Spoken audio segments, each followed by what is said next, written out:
The event of the past 2 weeks, in particular the past 48 hours, deserve some review and some discussion that I'd like to share with you. We start with the peace process in Sharm el Sheikh that resulted in many uh, leaders of the world, presidents, prime minister gathered together, and in particular, some of the Southeast Asia leadership was very important. Participation of the Turkey, Qatar was of utmost importance. The Qataris Emir, as a signatory to this event, is very important since we know that for the past many years, Qatar has been supporting Hamas by providing money, laundry money for Iranian to send to Hezbollah and Hamas, and the Hamas has been living in Qatar in five-star hotels, and their signature is very important. They might continue to support and send money that hopefully the United States will find out, that European country will find out, but at least when it comes to the real issue in front of the eyes of the world, they have to stop supporting Hamas. Another important is those people that stood behind President Trump. And that means that from now on, if Hamas does not observe the ceasefire and continue with their atrocity that they have, and if there is a bombardment by Israeli or by United States, and even they have to support this and punishing Hamas and Hezbollah, Iran, or whoever supporting them. So that's another issue that is important. I have to bring it to you. There are some murmur from here and there that Sanchez, the Spain Prime Minister, support Hamas. There is not much of the evidence for that. There is no much evidence that they are supporting financially, but by proxy they condemn Israelis very harshly, and that gives ammunition to the Hamas and those protests that we saw in the United States in the University College. And they have to stop that. They have to. It's okay to condemn the Israelis. Nobody likes war. Nobody likes bombardment of Israeli. Israeli are innocent. Many innocent Palestinians are being killed.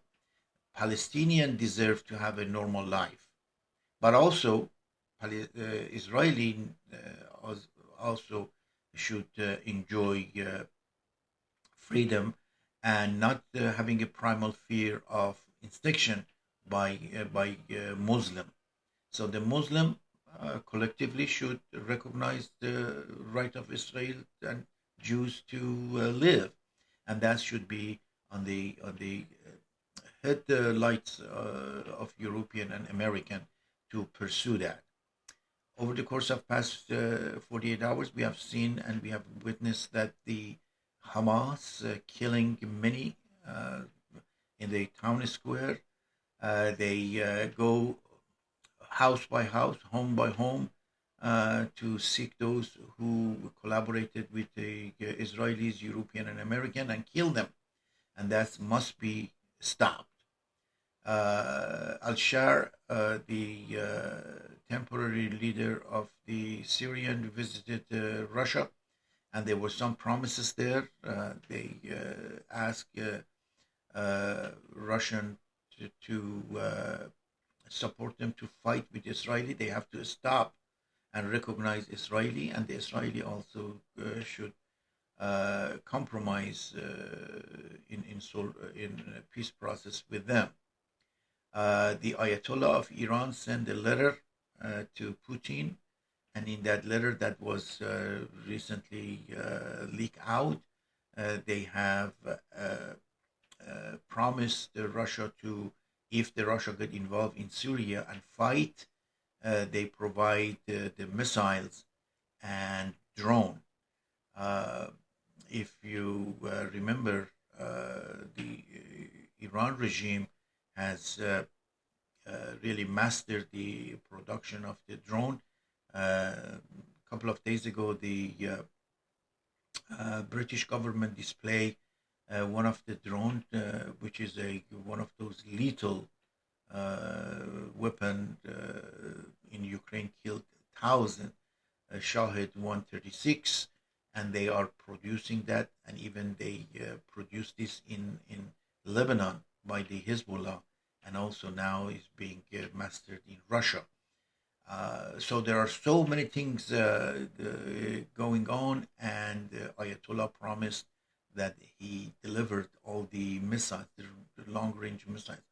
Uh, Recently, he also ordered the Sepah Pastaran, the Revolutionary Guard, to manufacture long-range missiles. They said 5,000 to 7,000 kilometer, which you multiply it by 1.6 to become miles. That can reach United States. Whether they can do it or not, that's another story. But they are in process of doing it. One of the thing is we have to consider, and European must consider this.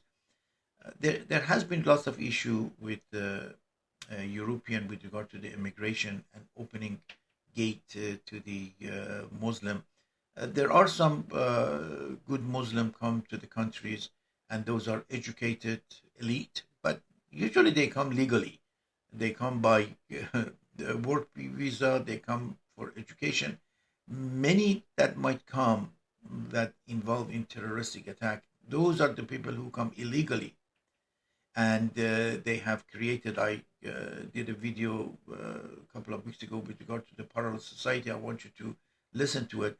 They created a parallel society, and this parallel society uh, uh, being encouraged and pushed by many political Islam, like Houthis in Yemen, the Iranian regime, and some of the regime in Africa.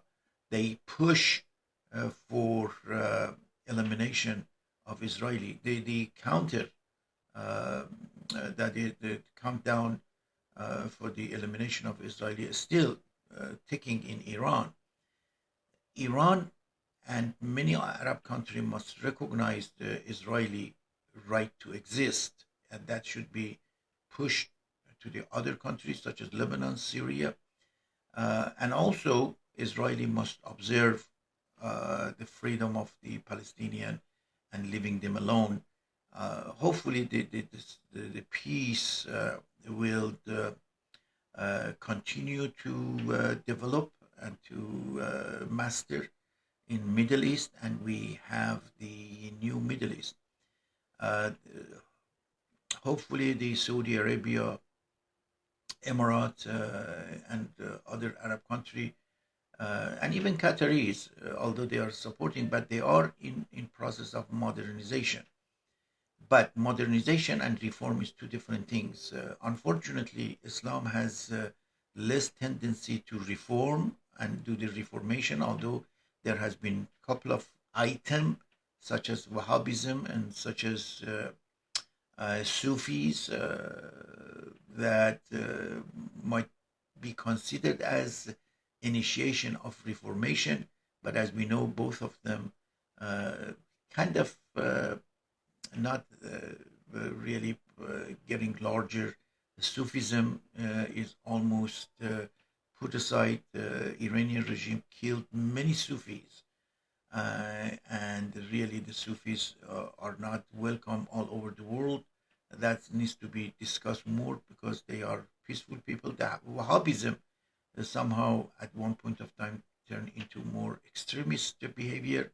So really, the Islam does not have that much of the reformation towards liberalism. There is one item in Islam called ijma, the community, which means if they have a good leader, if they have a secular leader, well, they cannot call secular, but if they have more secularism views, that might also lead the Islamic world to more peaceful undertaking. Islam has a political component, that political Islam is very harsh with all the rules and regulation that we have seen over the past so many years with regard to the Sharia law that we are aware of it.